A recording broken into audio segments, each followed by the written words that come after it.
Whenever doubts plague you to a dangerous point, do something pragmatic about it.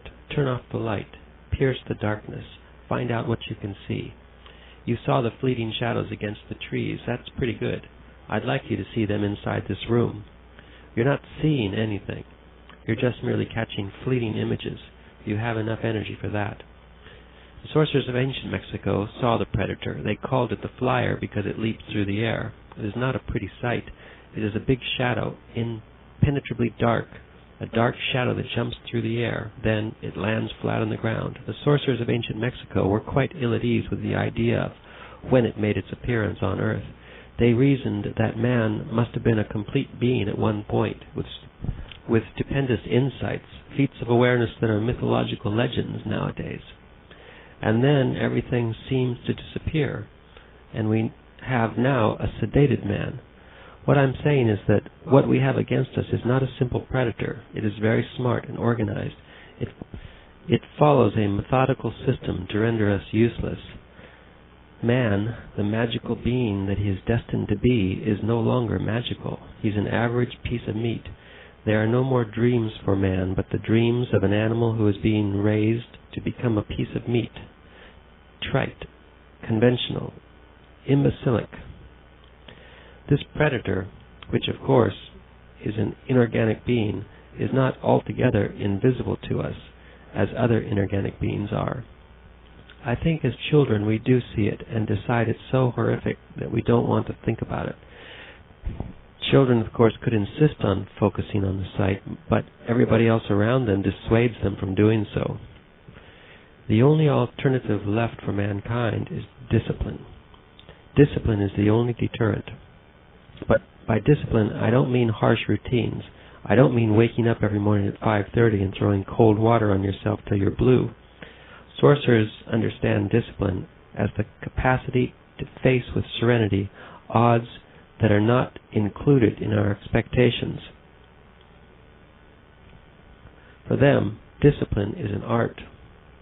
The art of facing infinity without flinching, not because they are strong and tough, but because they are filled with awe. Sorcerers say that discipline makes the glowing coat of awareness unpalatable to the flyer. The result is that the predators become bewildered.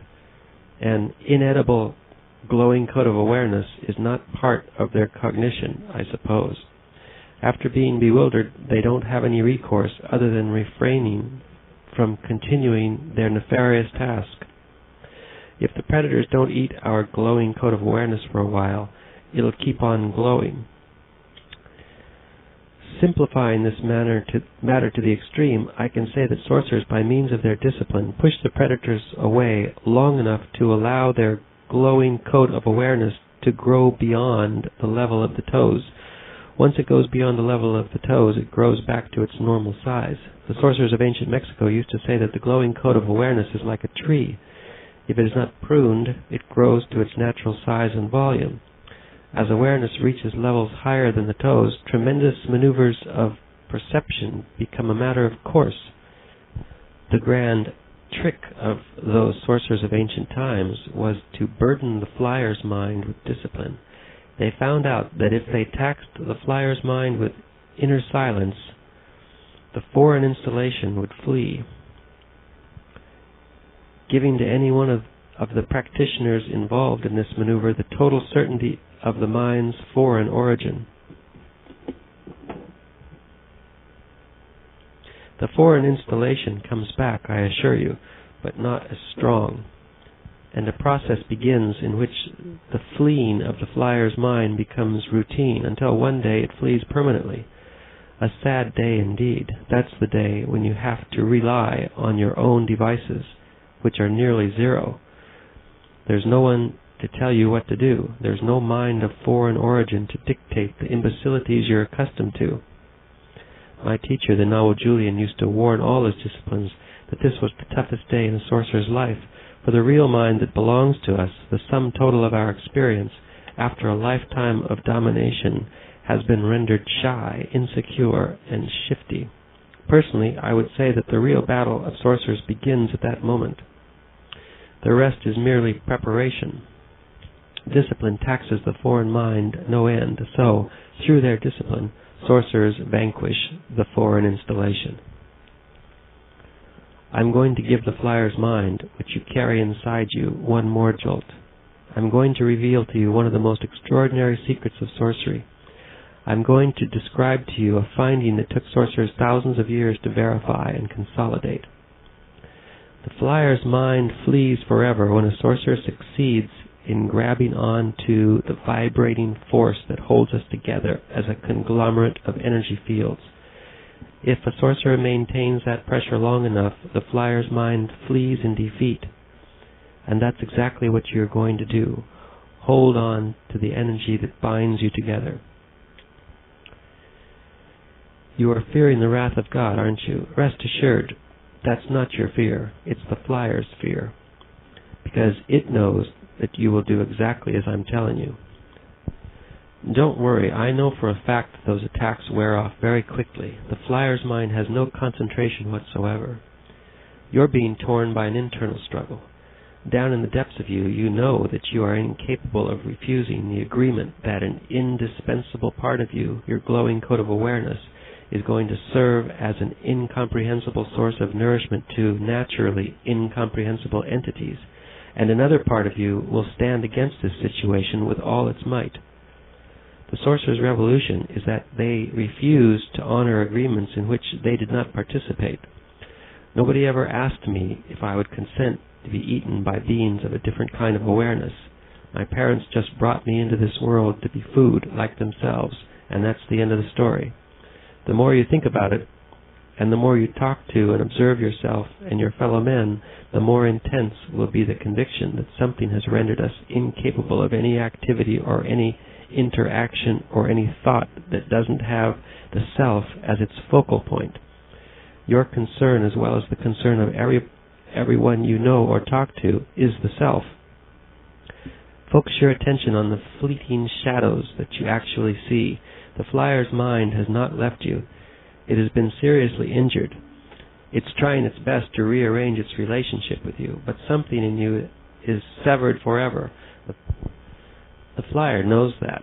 The real danger is that the flyer's mind may win by getting you tired and forcing you to quit, by playing the contradiction between what it says and what I say. You see, the flyer's mind has no competitors. When it proposes something, it agrees with its own proposition, and it makes you believe that you've done something of worth. The flyer's mind will say to you that whatever Juan Matus is telling you is pure nonsense, and then the same mind will agree with its own proposition. Yes, of course it is nonsense, you will say. That's the way they overcome us. The flyers are an essential part of the universe, and they must be taken as what they really are: awesome, monstrous. They are the means by which the universe tests us.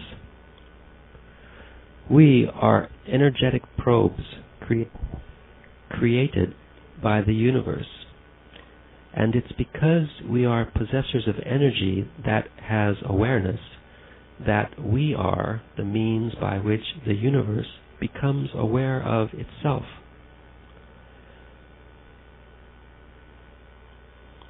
The flyers are the implacable challengers. They cannot be taken as anything else.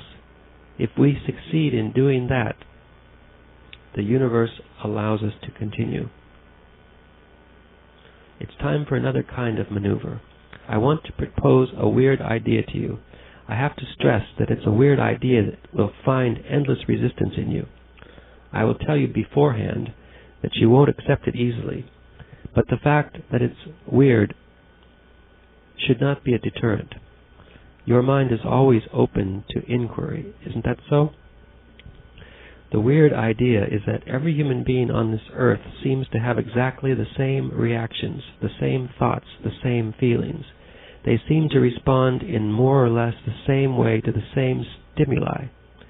Those reactions seem to be sort of fogged up by the language they speak, but if we scrape that off, they are exactly the same reactions that besiege every human being on earth. I would like you to become curious about this and see if you could formally account for such homogeneity. The task for you one day will be to see the predator. It is one of the most mysterious things of sorcery. Something that goes beyond language, beyond explanations. The mystery of sorcery must be cushioned in the mundane. It must stem from nothing and go back again to nothing. That's the art of warrior travelers, to go through the eye of the needle unnoticed. Someday, when you are ready, sit and brace yourself by propping your back against something. Cross your legs and enter into inner silence. Enter into inner silence, but don't fall asleep. This won't be a journey through the dark sea of awareness. It will be seen from inner silence. When you can see from inner silence, the predator may appear as a gigantic shadow, leaping in the air and then landing with a silent thud. They are really heavy. Don't be frightened. Keep your inner silence and it will move away. The predator is not something benevolent. It is enormously heavy, gross, indifferent. You can feel its disregard for us. Doubtless it has crushed us ages ago, making us weak, vulnerable, and docile. You have your unbending intent, not to let them eat you. Soon you will be entering into infinity by the force of your personal power. Once you have entered into infinity, you can't depend on anyone to bring you back. Your decision is needed then. Only you can decide whether or not to return.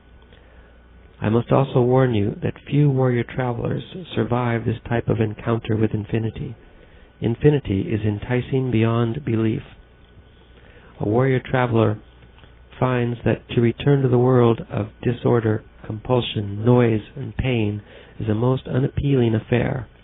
You must know that your decision to stay or to return is not a matter of a reasonable choice, but a matter of intending it.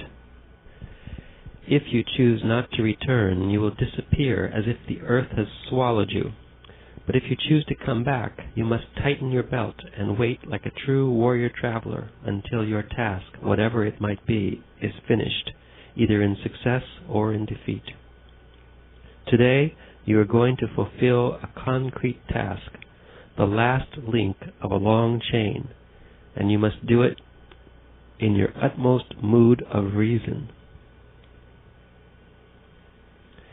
The backbone of a warrior traveler is humbleness and efficiency, acting without expecting anything and withstanding anything that lies ahead of him. We are alone. That's our condition. But to die alone is not to die in loneliness. The great issue with us males is our frailty. When our awareness begins to grow, it grows like a column, right on the midpoint of our luminous being, from the ground up.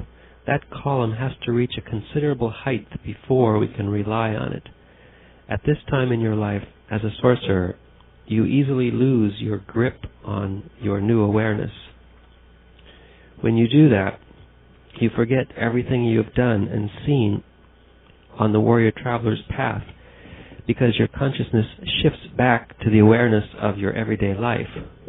I have explained to you that the task of every male sorcerer is to reclaim everything he has done and seen on the warrior traveler's path while he was on new levels of awareness. The problem of every male sorcerer is that he easily forgets because his awareness loses its new level and falls to the ground at the drop of a hat. Don't worry about verbalizations. You will verbalize all you want in due time. Today you must act on your inner silence, on what you know without knowing. You know to perfection what you have to do, but this knowledge is not quite formulated in your thoughts yet. It is obligatory that a warrior traveler say goodbye to all the people he leaves behind. He must say his goodbye in a loud and clear voice so that his shout and his feelings will remain forever recorded.